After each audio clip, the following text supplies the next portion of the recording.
Hello everyone and welcome to a showcase of the Carpet mod. A mod for players who want to test and understand and tinker and optimize their mob farms, redstone creations, technical doohickeys and the like. If that sounds like something you want to do, then this is the mod for you. Behind me you can see the villagers are whizzing around, and no, that's not because it's a nitwit village, it's because the game is currently running at 6 times the regular speed, and it can go much faster than that with this mod, provided that your PC can keep up with it. So this video will not be a comprehensive guide on every detail to do with the mod, but a rough overview of all of its powerful features to let you know that the mod exists, because it's pretty spectacular. Now if you'd like to know everything about this mod, you should head over to my buddy NembombMC's channel. He is the mod author and he has created a comprehensive guide on every detail to do with the mod. And while you're over there checking out his video and his channel, consider subscribing to him. So in the same way that we can speed up the game, we can also slow it down as well, as we're doing right now. The game runs on what's known as ticks, and it does 20 per second, and with the tick rate command we can set it to 20 per second, and then the game will function like normal. With this command we can also of course double that number, which means the game's going to run twice as fast, or we could set it to 2, meaning it's running 10 times slower than usual. So this would be really great if you had a redstone contraption and maybe the timing was a little bit finicky and you wanted to slow the game down and observe what was going on with your redstone better. This would be the mod for you. Now we can also use another tick command known as tick warp, where we type in an amount of ticks that we want the game to run through as quickly as it can. So if we set in 10,000, it's now going to run the game as fast as it can for the next 10,000 ticks. You can see the sun is whizzing through the sky, and as it turns to night all of the villagers are going to get inside the houses, which kind of looks hilarious if you ask me, having loads of these nitwits crammed into here.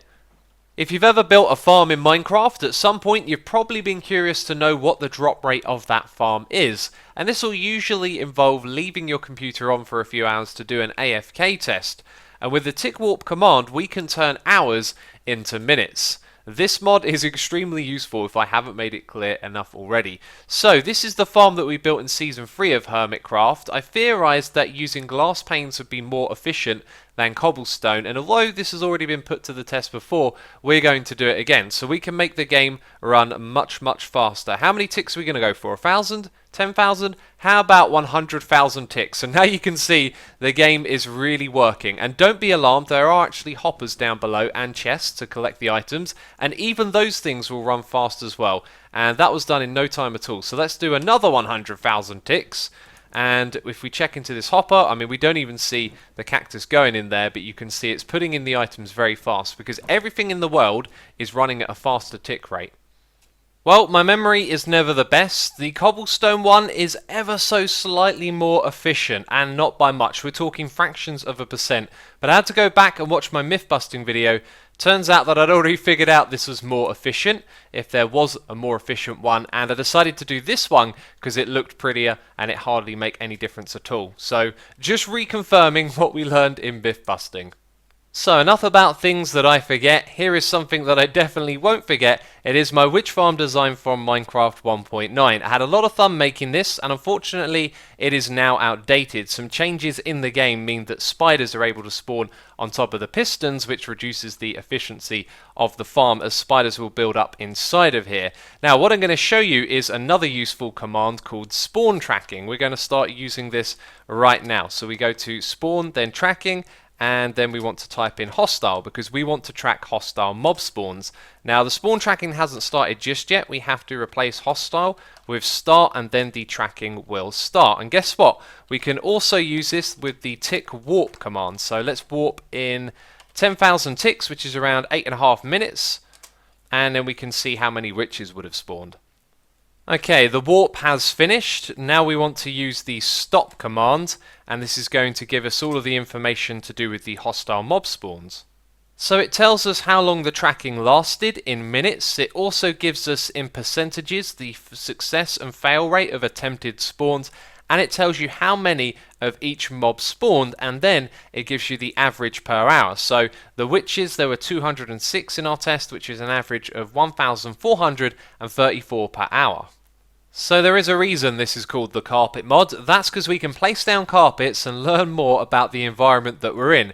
If I place this right here, some message will come up in chat and it will tell us what mobs are able to spawn inside the farm. You can see that the witch, highlighted in green, is the only one that will be able to spawn in that spot. It also tells us a lot of other information about it as well. So if we go over to this place on top of the piston, you'll see that spiders are able to spawn here. In fact, a few other mobs are as well, but the problem is they won't fit in the space because of the piston block above. So you can see it says fit.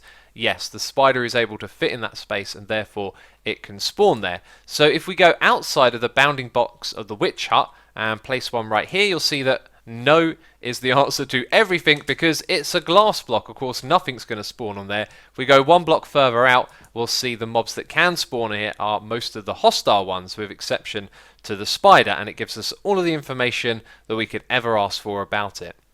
So there are occasions where you can't actually place down a carpet. If you didn't know, mobs are able to spawn on a block like this where there is a trapdoor taking up a partial amount of the spawning space. What you do is you look at that block, you type in spawn, then list, and then you press tab 3 times so it types in the coordinates, and then it will do the same as the pink carpet did. Here is another powerful thing the game can do. It can also manipulate the spawn rates. And right now there are a ton of witches spawning in there. And you can see even when the water is still on the platform, loads of witches appear. And if we set this to difficulty 0 and then back to 3, you'll see it happen really quickly. Tons and tons of witches are there inside of the farm. Now this is due to a command which is called spawn rates. And the way that you see the information about it is by setting the information. So we're going to tell hostile spawn rates to be at 10 where the default is 1, and there are 4 different categories and you can manipulate all 4. So we have the monster, which is the hostile ones, creature, which is your passive mobs, ambient, which is like bats, and then water creatures, which is squids. And by default all of these would be set to 1, and you can see that I've turned the other 3 down to 0.